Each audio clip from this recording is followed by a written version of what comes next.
internet. Today I am here to do my December wrap-up. Last wrap-up of 2018. Even though we're filming it in 2019, but whatever. So I finished off the year with 6 books in December, and most of them I really liked. I do have another one I'm going to talk about as well that I DNF'd, so I guess I'll start with that one. But without further ado, let's just jump into it. So I did DNF one book this month, but since I spent a majority of the month reading it, I wanted to go ahead and mention it in this wrap-up, even though it was not one of the 6 that I actually completed. And that book was Daughter of Smoke and Bone by Laini Taylor. This was one of the books on my top 10 books list for 2018, and I had heard so many amazing things about it. I did not like it. I got over halfway through it. I didn't quite reach the 300 page mark. This is like a 400 something page book, but I did get close, and I gave it a really good effort. I spent about a month reading it off and on, and I didn't care. I didn't care about the story, I didn't care about the characters, and I just reached the point where I was like, you know, if you don't care, why are you spending time on it when you could be reading something you actually want to read? So I decided to DNF it. Sorry to all you Laini Taylor fans out there. I still want to read Strange the Dreamer, and I actually really enjoyed the writing style. That was just the only thing I enjoyed. I just didn't like the story. I didn't really care about it. So I DNF'd it about 55–60% of the way through.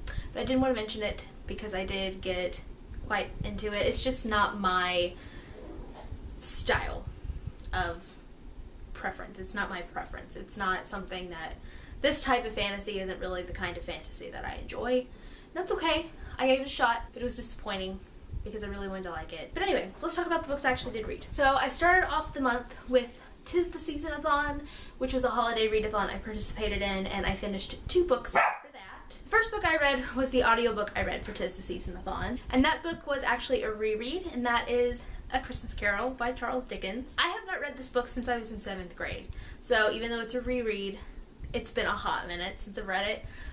This is a classic, of course. I think everybody is at least familiar with the story. And I listened to the audiobook for this. Like I said, it was narrated by Jim Dale, who also narrates the Harry Potter audiobooks, and I thought he did a fantastic job with this one. I actually listened to it in one day, one of my days off when I was just kind of doing chores around the house and whatnot.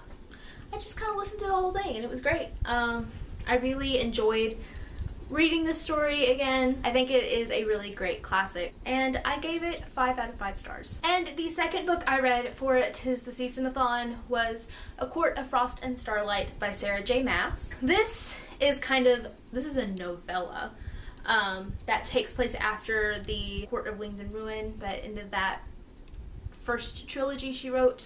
And this was marketed as the bridge book between that trilogy and the next trilogy she's going to write, and is that world or series or however it's supposed to work now. I'll be honest, I didn't exactly have high expectations going into this. As much as I like that series, I didn't expect much out of this book. It's a novella. I don't know.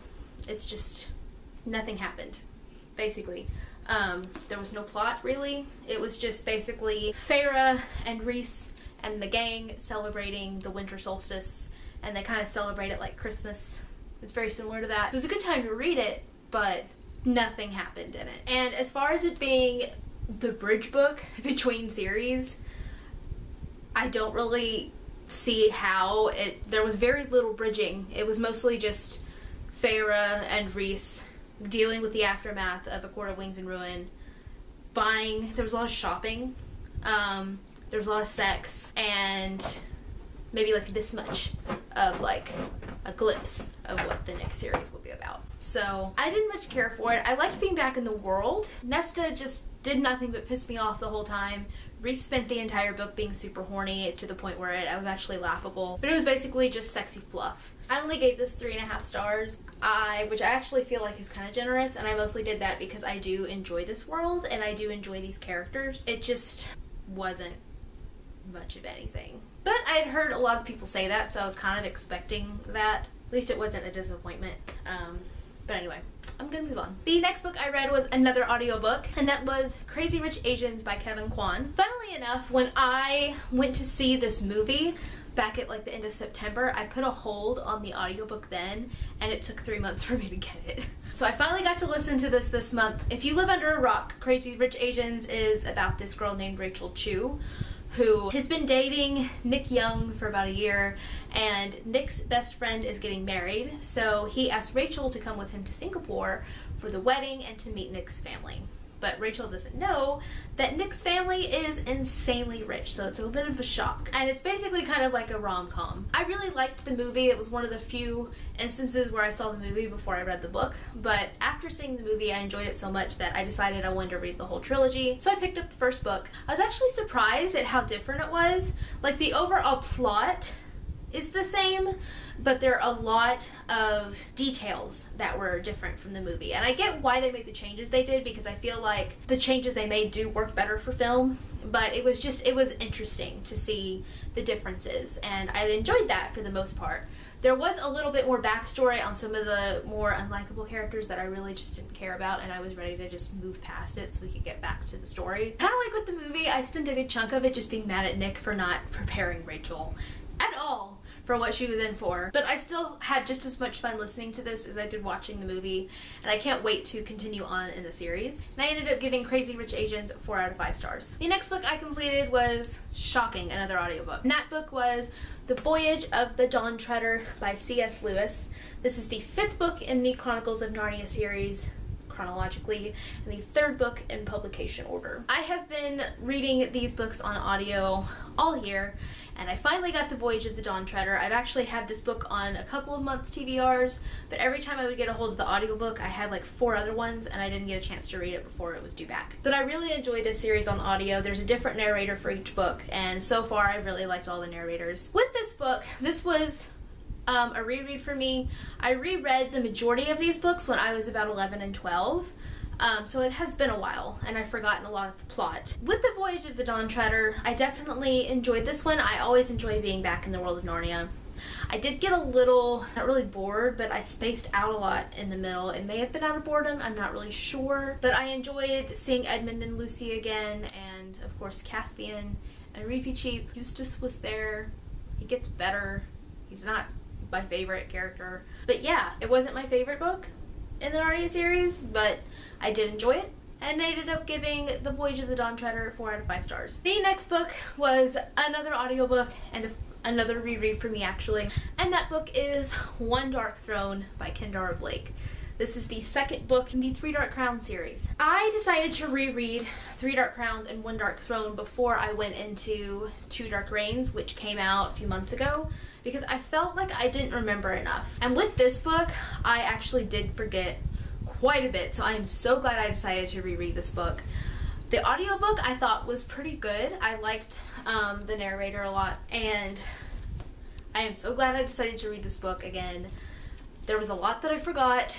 It's really intense. I forgot a huge point in the ending that I know is going to be a huge like plot point in the 3rd book. It has to be. God, I love this series so much. If you don't know what this series is about, the 1st book, 3 Dark Crowns, is about this world where it's a matriarchal world, and the queen always gives birth to triplets who have different powers. There's usually an elemental, a naturalist, and a poisoner. And when the queen gives birth to these triplets, they're raised together until about 6 years old, and then they are separated and taken to different parts of the island and raised until they're 16.